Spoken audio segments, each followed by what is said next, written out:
ಮನೆ 5ನೇ ಇಲಾಖೆ ಉಳಿಸಿದ್ರೆ ನೆನ್ನೆ ಲೈಟಾಗಿ ಮಳೆ ಕೂಡ ಬಂದಿದೆ, ಅದಕ್ಕೋಸ್ಕರ ರೋಡ್ ಕೂಡ ಹೊಡಿತಾ ಇದೆ. ರೋಡ್ ಟ್ರೈನ್ ಕೂಡ ಹೊಡಿತಾ ಇದೆ ಅಂತ ನೀವು ಕೇಳಿದ್ರೆ ಇವಾಗ ಹೊಲ ಬಿತ್ತ ಟೈಮ್ ಅಲ್ಲ, ಅದಕ್ಕೋಸ್ಕರ ಅಚ್ಚುಕಟ್ಟಾಗಿ ರೆಡಿ ಮಾಡೋಣ ಹೊಲ ಅಂತ ರೆಡಿ ಮಾಡ್ತಾ ಇರೋದು. ಟೈಮ್ ನೋಡಿದ್ರೆ 9 ಗಂಟೆ ಆಗಿತ್ತು. ಉಗ್ರ ಮಂಜಾನು ಫೋನ್ ಮಾಡ್ಬಿಟ್ಟಿದ್ದು, ಬಾ 2 ಗಂಟೆ ಔಟ್ ಬರೋಣ ಅಂತ ಅಂದ್ರು. ಸರಿ ಅಂತ ಬರೋ ಟೈಮಲ್ಲಿ ಇವರು ಕೂಡ ಸಿಕ್ತು. ಇವ್ರದ್ದು ಬಂದ ಆಂಧ್ರ ಅಂತೆ, ಇವ್ರ ಹೆಸರು ಬಂದ ಅಯ್ಯಪ್ಪ ಅಂತ. ನಿಮ್ಗೆ ಯಾರ್ಕಂಡ್ ಗೊತ್ತಿದೆ ಇವ್ರನ್ನ ಕಾಂಟ್ಯಾಕ್ಟ್ ಮಾಡ್ಬೋದು ಅಂತ ಹೇಳಕ್ ಇಷ್ಟಪಡ್ತೀನಿ. ಅದೇ ತರ ಅಣ್ಣ ಕೂಡ ಬಂದ್ರು. ಅಣ್ಣ ಕಾರ್ ಎತ್ಕೊಂಡು ನಾವು ಕೂಡ ಮಾಲೂರ್ ಕಡೆ ಬಂದ್ರೆ ಏನ್ಕಪ್ಪ ವಿಚಾರ ಅಂತಂದ್ರೆ, ಇವತ್ತು ಊಡಿ ವಿಜಯಣ್ಣವ್ರದ್ದು ವೈಟ್ ಗಾರ್ಡನ್ ಅಲ್ಲಿ ಫಂಕ್ಷನ್ ಕೂಡ ಇಟ್ಟಿದ್ರು. ಅದಕ್ಕೋಸ್ಕರ ಅಣ್ಣನ ಇನ್ವೈಟ್ ಕೂಡ ಮಾಡಿದ್ರು. ಬರ್ಬೇಕಾದಾಗ ತುಂಬಾ ಜನ ಗುರ್ಸ್ಬಿಟ್ಟು ಫೋಟೋಗಳು ಕೂಡ ತಗೊಂಡ್ರು. ನಮ್ಗಂತೂ ತುಂಬಾ ಖುಷಿ ಕೂಡ ಆಯ್ತು.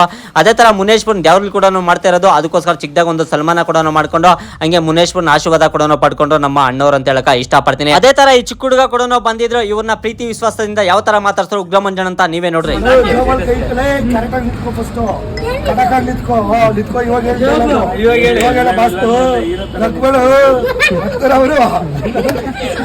ನೀವ್ ಯಾರಾದ್ರೂ ಈ ಹುಡುಗನ್ ನೋಡಿದ್ರೆ ಕಮೆಂಟ್ ಬಾಕ್ಸ್ ಕಮೆಂಟ್ ಮಾಡಿ ಅಂತ ಹೇಳಕ್ ಇಷ್ಟಪಡ್ತೀನಿ. ಅದೇ ತರ ಊಡಿ ವಿಜಯಣ್ಣ, ಉಗ್ರ ಮಂಜಣ್ಣ, ಹರೀಶ್ ಗೌಡ್ರು ಕೂಡ ಬಂದೆ. ಅವ್ರ ಜೊತೆ ಒಂದು ಫೋಟೋ ತಗೊಂಡು ಈ ಹುಡುಗನ್ ಕೂಡ ಮಾತಾಡ್ತಾ ತುಂಬಾ ಚೆನ್ನಾಗಿ ಕೂಡ ಮಾತಾಡ್ದ ಅಂತ ಹೇಳಕ್ ಇಷ್ಟಪಡ್ತೀನಿ. ಟೈಮ್ ನೋಡಿದ್ರೆ 2 ಗಂಟೆ ಕೂಡ ಆಗಿತ್ತು. ಊಟ ಕೂಡ ರೆಡಿ ಆಗಿತ್ತು. ಏನೇನ್ ಮಾಡ್ತಾರೆ ಅಂತ ನೀವ್ ಯಾರಾದ್ರೂ ಕೇಳಿದ್ರೆ ಮುದ್ದೆ, ರೈಸು, ಮಟನ್, ಬಿರಿಯಾನಿ, ಕಬಾಬ್ ಎಲ್ಲ ಕೂಡ ಮಾಡ್ತಿದ್ರು. ಹೊಟ್ಟೆ ತುಂಬಾ ಊಟ ಕೂಡ ಮಾಡಿದೆ. ತುಂಬಾ ಜನಕ್ಕೆ ಡೌಟ್ ಐತೆ, 5 ದಿವಸದಿಂದ ಉಗ್ರ ಮಂಜಣ್ಣ ಜೊತೆನೆ ಇದೆಯಾ ಏನ್ ವಿಚಾರ ಅಂತ ಕೇಳ್ತಾ ಇದ್ರ. 5 ದಿನ ಅಲ್ಲ 500 ದಿನ ಅವ್ರ ಜೊತೆ ಇದ್ರೆ ಸ್ವಂತ ತಮ್ಮನ್ ತರ ನನ್ನ ನೋಡ್ಕೊಂಡ್ರು.